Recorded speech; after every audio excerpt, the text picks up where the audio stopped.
Estamos comenzando a hacer el análisis, pero en frecuencias altas. Y para eso previamente debemos analizar el transistor en el comportamiento en frecuencias altas. Para eso estamos utilizando el circuito equivalente de Giacoletto, también denominado pi híbrido.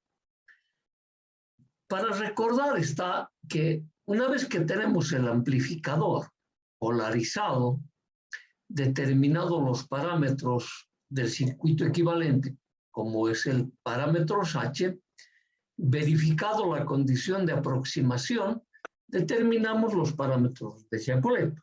Y ya sabemos que en ese circuito queda reducido algunos de los parámetros en función de las condiciones de aproximación que se utiliza.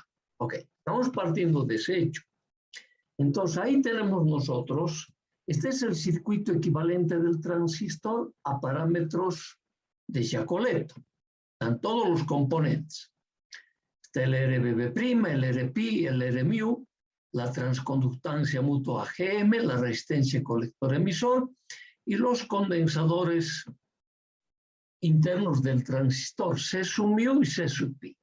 Sabemos que C sub pi depende de una juntura polarizada en forma directa. Y si la juntura está polarizada en forma directa, la zona de transición es reducida. Por lo tanto, esta capacidad se debe a la difusión de los portadores. Entonces, se debe a la conducción eléctrica.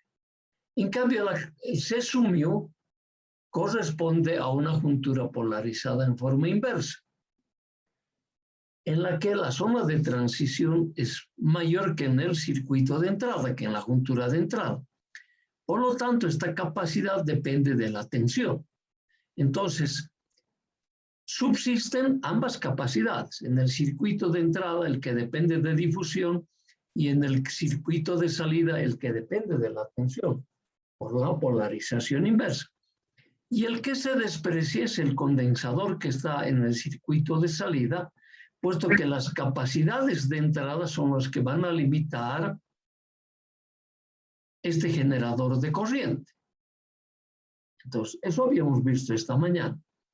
Entonces, nosotros nos preguntamos, ¿cuál es el parámetro natural del transistor? Respondimos que es el efecto transistor. Pero ¿cómo lo interpretábamos ese efecto transistor? Vía el parámetro de transferencia de corriente, que en otras palabras era la eficiencia, alfa, FB, en la topología base común. Y en la topología emisor común, en la que tenemos nuestro circuito equivalente de Giacoletto, la eficiencia está representada por el beta o por el HFE.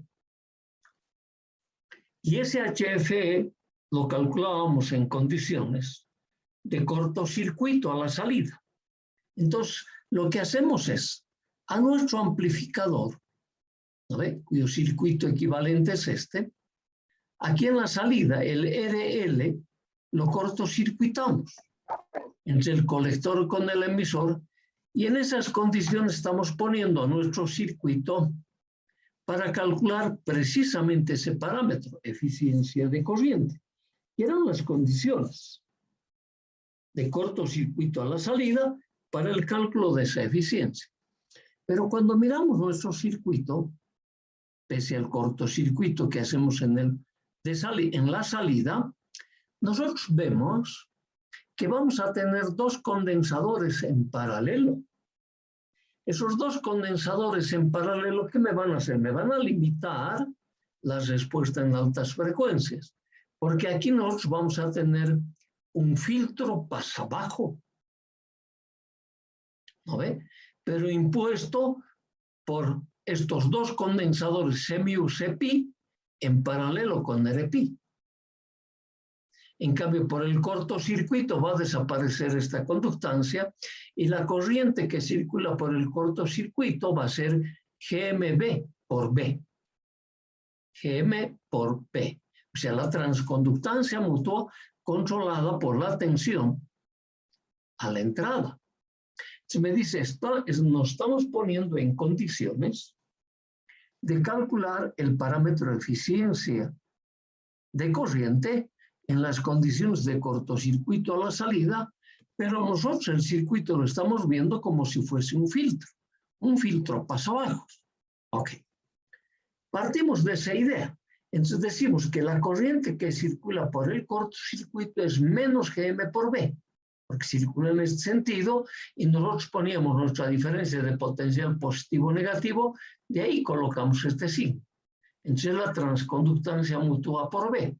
Ahora este B, esta tensión de control, se encuentra entre Rpi, C sub pi y el C sub mu, porque el C sub mu, al ponerse en cortocircuito el colector con el emisor, está obviamente en paralelo con C sub pi.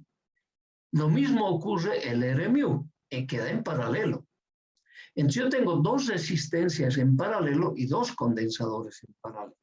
Primero me quiero referir a los condensadores. Nosotros sabemos de la materia de redes que dos condensadores en paralelo tienen un equivalente, tienen una capacidad equivalente. ¿Y cuál es ese valor de la capacidad equivalente? La suma de los valores de los dos condensadores, Cpi y Cmu. En cambio, voy a tener en paralelo estas dos resistencias, Rpi y Rmu. Sabemos cuál es el equivalente, ese paralelo. Pero el Rmu se debe a la polarización inversa, es de un valor extremadamente alto. En cambio, el Rpi se debe a la polarización directa relativamente bajo.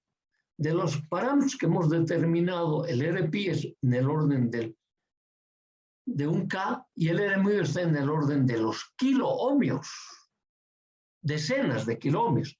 Por lo tanto, ese paralelo va a ser igual a Rpi.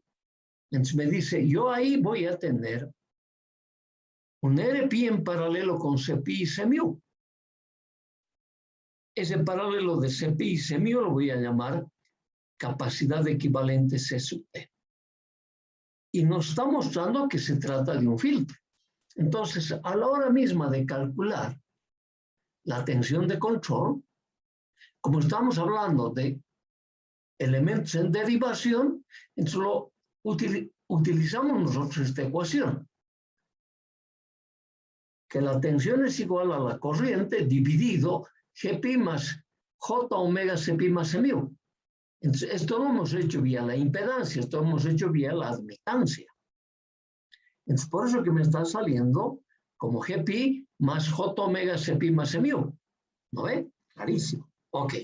Entonces, en función de eso, si nosotros realizamos el cociente de la corriente de colector a la corriente de base en las condiciones de la tensión colector-emisor igual a 0, que es el cortocircuito, entonces eso se expresa como menos Gm sobre Gpi más J omega Cpi más Mu. Ajá. Esto me dice, este Gpi para mí es 1 sobre Rpi. Si yo reemplazo ese valor aquí, 1 sobre Rpi, primero hago común denominador y luego extremos y medios. Cuando hago el común denominador aquí me tiene que aparecer el Rpi, multiplicando Rpi, y arriba luego sube al numerador como Gm por Rpi. Entonces aquí yo tengo algunos valores conocidos, como por ejemplo este producto. Sabemos que es igual al HFE. Ajá. Y aquí estamos teniendo, ¿no ve? Una especie de frecuencia de corte de este filtro pasa abajo. ¿Cómo lo voy a obtener? Igualando la parte imaginaria a la parte real. Ajá. Entonces, lo vamos a poder expresar en principio por esta relación que está aquí escrito, Gm por Rpi, que es HFE, como la ganancia de corriente igual a menos HFE sobre 1 más J omega Rpi Cpi más Mu. Ahora, el denominador tiene una frecuencia de corte a la que la transferencia va a caer en 3 dB. ¿No ven? Entonces, ¿cuánto vale esa frecuencia de corte? Igualamos simplemente la parte real a la parte imaginaria y me queda. A eso voy a llamarlo omega de beta. Beta porque se refiere al parámetro de transferencia de corriente del transistor. Y eso es igual a, fíjense, a 1 sobre Rpi Cpi más mu. Entonces esta es la frecuencia de corte natural del dispositivo. Esta es la manera como el fabricante fabrica su componente, valga la redundancia de fabricante. ¿No ven? Ok. Entonces me dice, ya el transistor tiene una frecuencia natural de corte, porque el transistor, cuando tengo que buscar la respuesta en frecuencia, se comporta como un filtro pasabajo. Y si nosotros reemplazamos este Rpi, fíjense, de esta relación, el Rpi, me va a salir que es omega de beta igual a Gm sobre HFE por Cpi más mu. Ok. Ahora, esta frecuencia yo reemplazo en esta ecuación, me va a quedar que es A sub i igual a menos HFE sobre 1 más J, y me queda omega sobre omega de beta. Ahora, nosotros, cuando trabajamos con el componente, cuando no tomamos en cuenta los elementos reactivos, es que estamos trabajando con un omega, con una frecuencia muy por debajo de omega de beta. Entonces, ¿qué quiere decir eso? Que omega de beta es mucho mayor que omega. Por lo tanto, este cociente tiende a 0. Si tiende a 0, A sub i era igual al HFE, cambiado de signo, obviamente. Entonces me dice, las frecuencias que hemos estado tomando en cuenta para utilizar este circuito equivalente eran frecuencias muy por debajo de la frecuencia de corte natural que tiene el transistor. Y en esas frecuencias tan bajas, la ganancia de corriente prácticamente es el parámetro HFE. En cambio, cuando yo tengo que tomar en cuenta la frecuencia, ¿no ven? Cuando tengo que tomar en cuenta la frecuencia, esa ecuación de transferencia se lo representa de esta manera, como una gráfica, como un diagrama de Bode, pero para un filtro pasabajo, donde su frecuencia de corte es el omega de beta, frecuencia a la que cae en 3 dB la ganancia a frecuencias bajas. Y las frecuencias bajas tienen una ecuación de transferencia de HFE. Entonces aquí ha caído a 0,707 del valor de HFE o 3 dB. Entonces, justito el transistor se está comportando para las frecuencias altas como si fuese un filtro pasabajo y tiene una frecuencia de corte natural. Ahora, la frecuencia a la que la transferencia se hace igual a 0, esa frecuencia se llama FDT. Y a ese FDT el fabricante lo define frecuencia a la que la transferencia del amplificador toma el valor de 1. Entonces, cuando uno se pone a pensar, dice, pero estamos hablando de un transistor en la topología emisor común. Y esta topología era la que mejor ganancia de corriente tiene y la que mejor ganancia de tensión tiene. Y que ahora el dispositivo se ha transformado en un dispositivo que tiene una ganancia de tensión o de corriente igual a 1, obviamente que no nos conviene ese tipo de transistor. Entonces, tu conclusión es, debemos trabajar a una frecuencia muy por debajo de omega de t para tener algo de ganancia de corriente o algo de ganancia de tensión. Entonces, f de t es la frecuencia natural a la que la ganancia se hace igual a 1, independientemente si es de corriente o tensión, independientemente si está en la topología emisor común, base común o colector común. Entonces, cuando vuelves a tu topología dices, como emisor común no me conviene, porque tenía las mejores ganancias de corriente y tensión. Como base común, dices, si es como amplificador de tensión, no me conviene, pero si es como amplificador de corriente, excelente, eso es lo que estaba buscando. Queríamos que la transferencia, el alfa f de t, tome el valor 1. Dices, si está en la topología colector común, que era el que mejor ganancia de corriente tiene, no me conviene. Pero si es desde el punto de vista de la ganancia de tensión, eso es lo que estaba buscando. La transferencia de la topología colector común debería tener una ganancia de tensión ideal igual a 1. Por eso se conoce a esa topología como seguidor emisivo. Entonces, la respuesta natural del transistor que te muestra este tipo de transferencia te hace distinguir claramente en qué topología y para qué parámetro te conviene este punto. Si es la topología emisor común, debes trabajar con una frecuencia muy por debajo del f de t.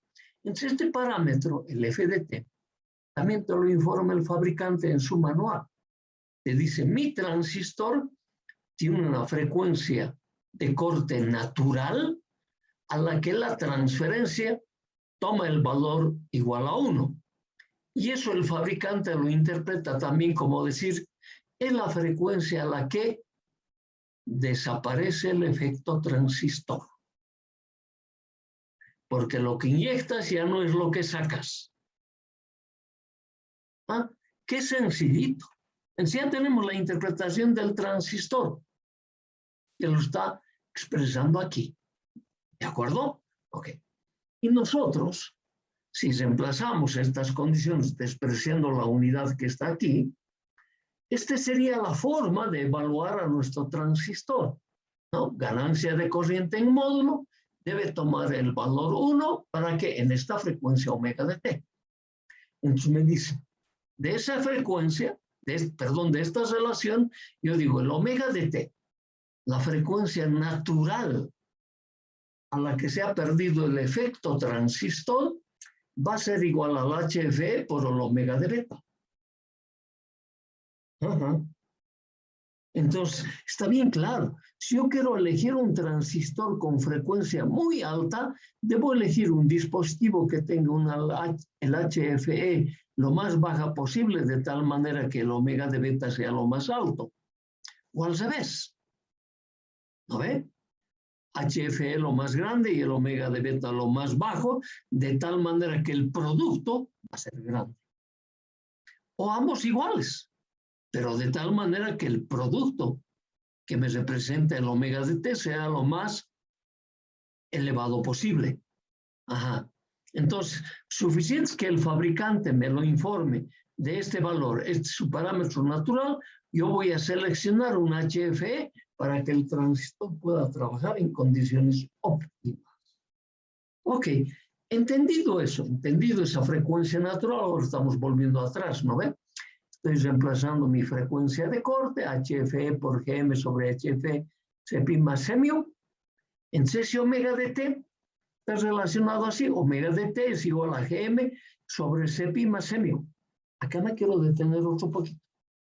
Este parámetro GM se calcula para el transistor una vez que hemos determinado el punto de trabajo. Entonces, el GM está relacionado con su punto de trabajo.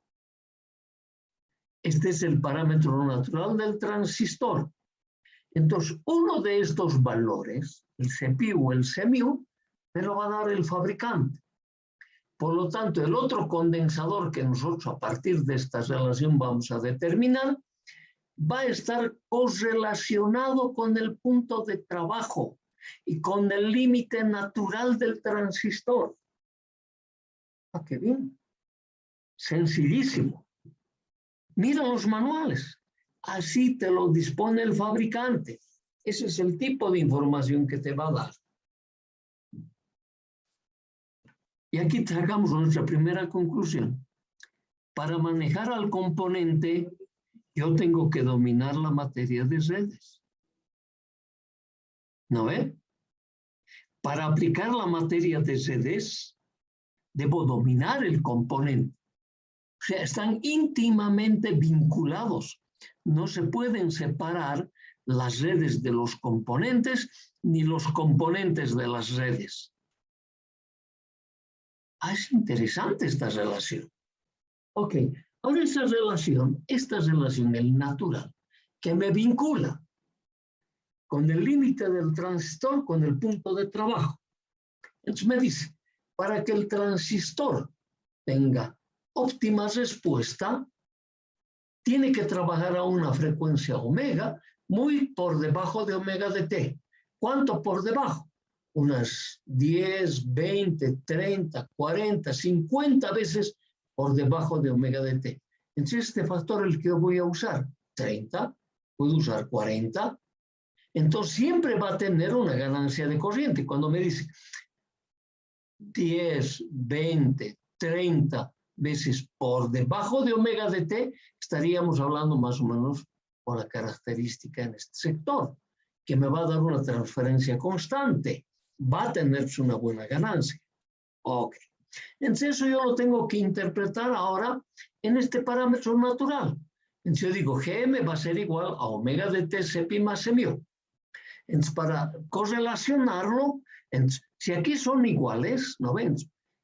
Yo voy a utilizar un omega más o menos así, omega de t dividido 30. Entonces, Gm es mucho mayor que omega Cpi más mu. O sea, estoy reemplazando este omega de t por un omega que está 30 veces o 40 veces por debajo de omega de t.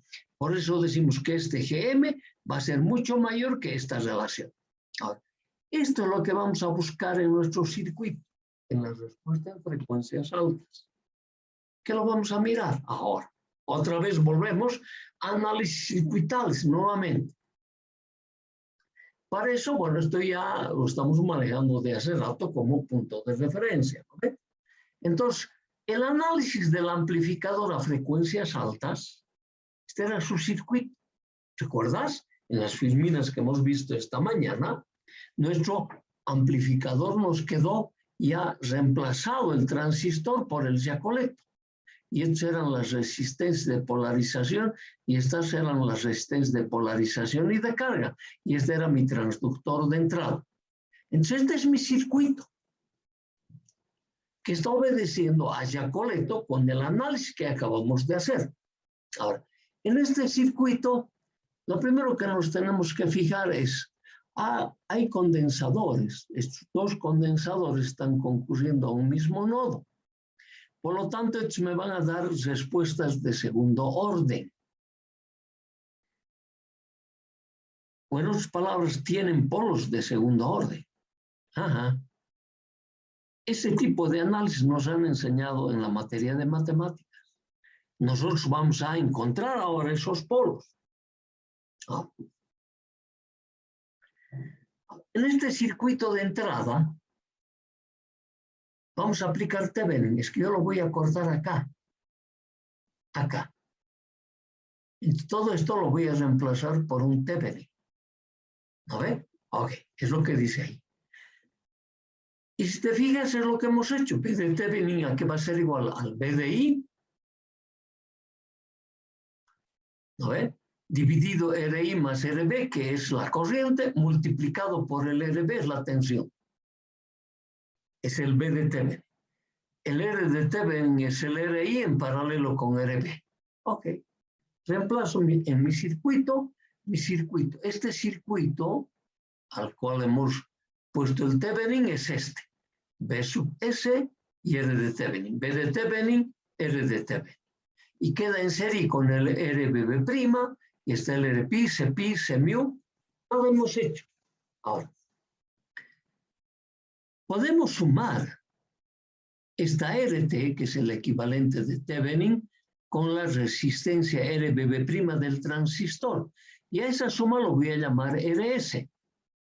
Voy a tener un circuito más sencillo, con el B de Thevenin, ¿no ve? Puesto en serie con esta RS. Con eso ya lo incluyo de estas dos resistencias. Entonces me dicen, cuando miro mi circuito, como tengo puros nodos, entonces parece que me conviene resolver por el tema de Norton. La malla que queda formada. Ok, aquí te estoy mostrando esta suma, RS igual a R de Thevenin más LRBB'. Entonces, ahora me dice, en mi circuito de entrada, ¿qué voy a tener? BDS, como lo estoy haciendo por Norton, por eso aquí aparecen conductancias. BDS por GDI. Este GDI es esta RS. Su inversa. Igual, aquí nosotros, todo lo que concurra a este nodo, ¿quién concurra a ese nodo? Ese GDS, el RPI, el CPI, el CMU, está aquí. G sub S más GPI más SCPI más SCMU por B, por la tensión que concurre también en ese nodo, menos lo que comparte con este elemento reactivo con el nodo de salida, menos SCMU por B0. Ya tengo mi circuito de entrada. Mi circuito de salida va a ser como no tengo generador independiente, sino solamente tengo un generador dependiente, en 0 es el primer miembro. Igual, todo lo que concurre a este nodo. ¿Quiénes concurren a este nodo? GM, SCMU, SCMU, multiplicado por lo que comparte, por B. Es este mismo elemento B de control. Y lo que comparte con B es el CMU, más lo que concurren a este nodo, que es el GZ más SCMU, ¿por quién? Por B0. Entonces, estas dos ecuaciones hemos planteado vía lo que ustedes conocen, el Norton. Eso hemos aprendido en la materia de Zs, nada nuevo estamos haciendo. Es más, si te quieres acordar, antes que entremos a la respuesta en frecuencia, el circuito de salida así ya lo planteábamos. Ahí estamos practicando, porque nos íbamos a encontrar con esta topología además. Entonces, una vez que tengo yo este sistema de dos ecuaciones con dos incógnitas, entonces es fácil darme cuentas.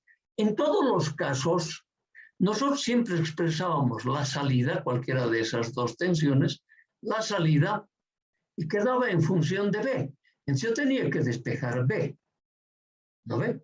Entonces yo me fijo las dos ecuaciones, ¿dónde está mejor para despejar el B? En la segunda ecuación. Porque en el primer miembro no tengo nada y de aquí puedo despejar B fácilmente. Ese B va a estar en función del B0. Ese B lo voy a reemplazar acá, luego voy a tener en el segundo miembro B0 en el primer factor y B0 en el segundo factor. Y ahí voy a sacar un común denominador y luego voy a poder hacer B0 a BDS. Y esa es la ganancia de tensión. Nada más sencillo que eso. Aquí está, este es mi primer ensayo. De esta segunda ecuación estoy sacando B, que es igual a ¿qué? A GZ más SCMU, GZ más SCMU, todo sobre GM menos SCMU por B0. Y este signo solo aparece porque he cambiado de miembro. ¿No ve? Estaba igualado a 0, ahora está igualado de esta manera. Ok, ya tengo mi tensión para reemplazar en la primera ecuación. Entonces, reemplazando en la primera ecuación resulta lo único, en este caso lo único que hemos hecho es ese reemplazo. ¿No ve? Y ahí vamos a sacar como un denominador y vamos a ir agrupando en función del B0 en el segundo miembro y pare de contar. Listo, he agrupado en función del B0 y he despejado B0 a BDS. ¿Qué es igual a esto? ¿Y esto qué es? Esta es la ganancia de tensión para la respuesta en altas frecuencias, para los condensadores CPI y CMU que concurren a un mismo nodo. Cuando yo desarrollo el denominador, ¿no ve? Aquí me va a aparecer un S cuadrado. Acá también me va a aparecer un S cuadrado. Entonces, ¿qué me dice? En el denominador voy a tener una ecuación de segundo grado. El numerador en el 0, sí, está desplazado del origen. Y nada más sencillo. Entonces,